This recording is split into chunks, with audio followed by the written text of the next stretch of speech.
Hello friends, मैं हूं जितेंद्र कुमार और आज आपके लिए जो टॉपिक है वो है oogenesis अर्थात अंड जनन।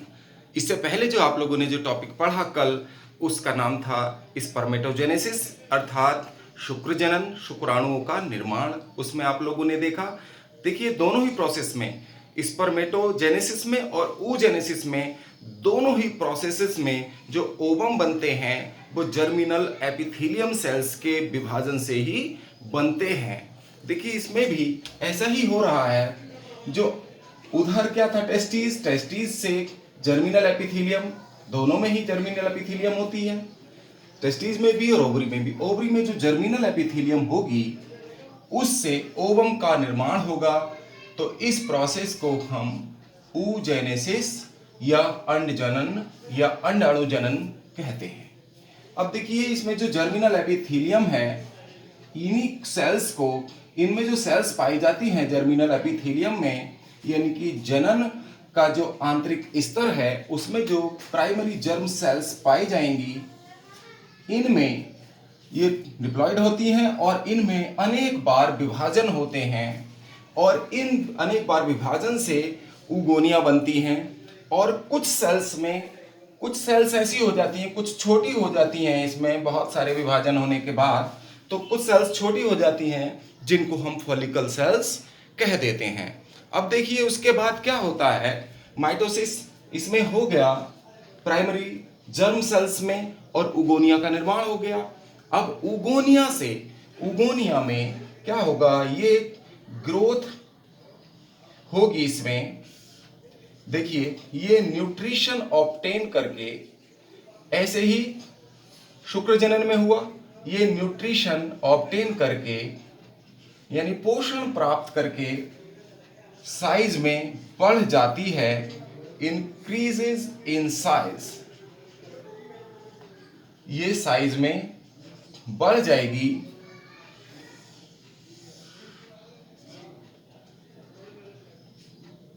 और प्राइमरी oocyte का निर्माण करती है।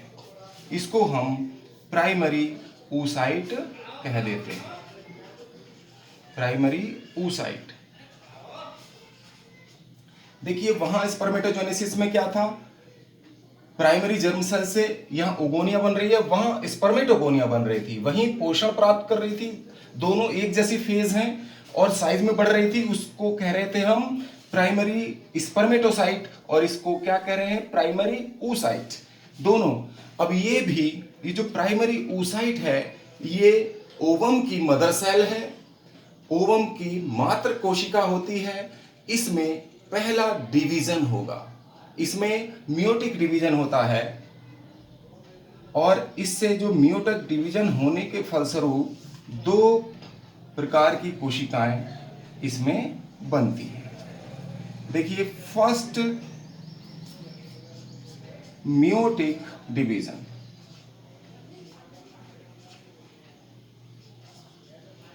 अर्धसूत्री विभाजन।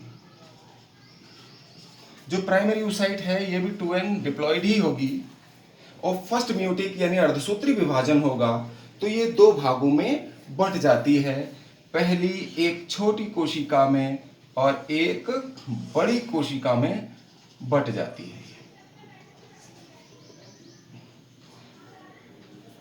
जो बड़ी कोशिका है इसको हम सेकेंडरी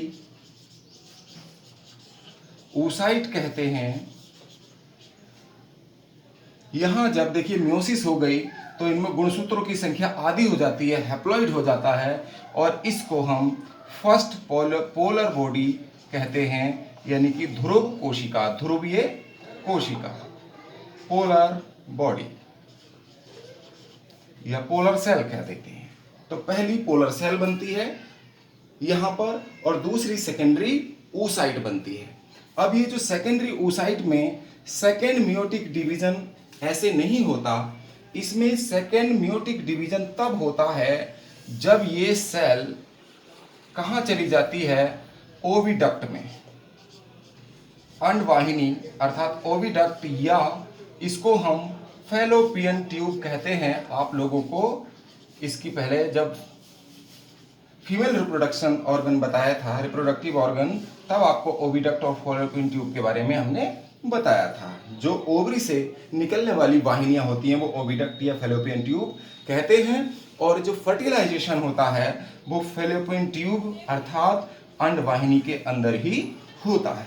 ये सेकेंडरी जो oocyte है, अंडजन कोशा है, अंडाणु बनाने वाली जो मदर सेल है, ठीक है, तो ये तब इसमें सेकेंड म्योटिक डिवीजन होगा जब ये ओविडक्ट में अर्थात फैलोपियन ट्यूब में पहुंच जाती है। और यहाँ ये जब विभाजन करती है तो ये भी दो भागों में बंट जाती है। एक तो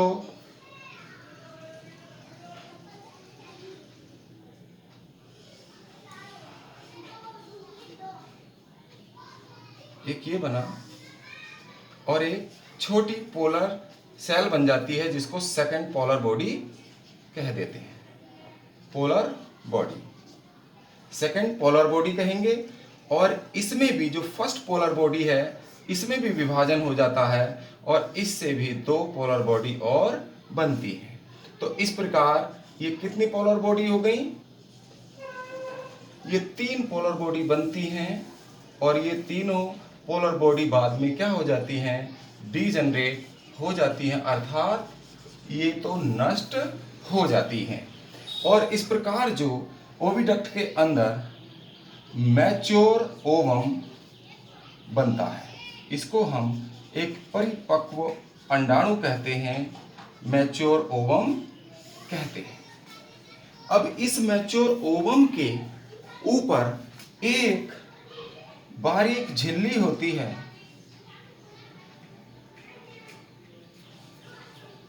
ओवम के ऊपर एक झिल्ली होती है और इसका जो साइज होता है वो 100 माइक्रोन मीटर होता है, इसका जो साइज है ओवम का। और इसके ऊपर जो एक झिल्ली होती है उसको हम जोना पेल्यूसिडा कहते हैं। ये जो झिल्ली है, पतली मेम्ब्रेन है, इसका नाम है जोना पेल्यूसिडा। जोना पेल्यूसिडा झिल्ली के ऊपर ये इस प्रकार से कुछ अवशेष पाए जाते हैं। जोना पेल्यूसिडा के ऊपर फॉलिकल सेल्स के अवशेष होते हैं। इन फॉलिकल सेल्स के अवशेषों को, जो फॉलिकल सेल्स होती हैं, इनके रिमेन्स पाए जाते हैं, जिनको हम फॉलिकल सेल्स के रिमेन्स को कोरोना रेडिएटा कह देते हैं। इनका नाम है कोरोना रेडिएटा, जो ओवम के ऊपर पाए जाते हैं। और ओवम की एक विशेष बात और है, ये जो ओवम है ये किस प्रकार होंगे ये समझ लीजिए। ओवम जो होता है वो कैसा होता है?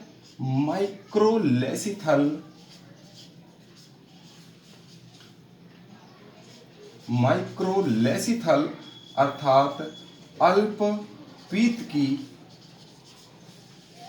या इसको हम आइसोलेसिथल कह देते हैं। आइसोलेसिथल अर्थात समपीत की। माइक्रोलेसिथल या आइसोलेसिथल ओवम होता है, मैच्योर ओवम। इसका मतलब है, जैसे आप लोगों ने एग सेल देखी होगी, अंडा देखा होगा, अंडा होता है तो अंडे के अंदर पीली जो जर्दी होती है इसको हम क्या कहते हैं? योक कहते हैं, यानी पीतक कहते हैं। तो ये जो पीतक है बहुत कम होगा, इसलिए इसको माइक्रोलेसिथल या आइसोलेसिथल कह देते हैं।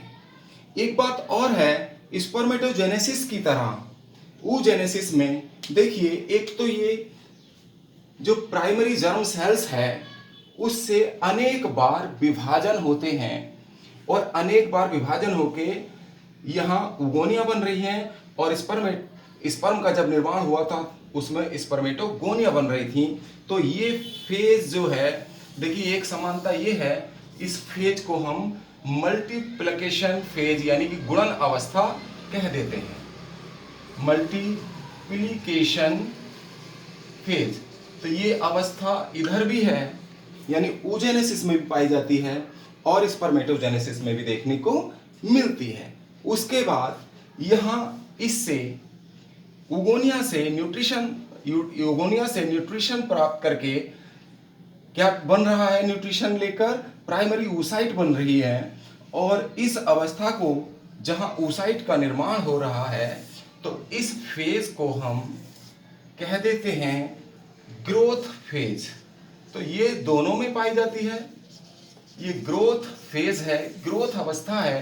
तो पहली अवस्था दूसरी अवस्था ग्रोथ फेज हो गई, पहली मल्टीप्लिकेशन हो गई, दूसरी ग्रोथ फेज हो गई जहां पे वृद्धि हो रही है, प्राइमरी oocyte का निर्माण हो रहा है और उधर प्राइमरी स्पर्मेटोसाइट का निर्माण हो रहा था।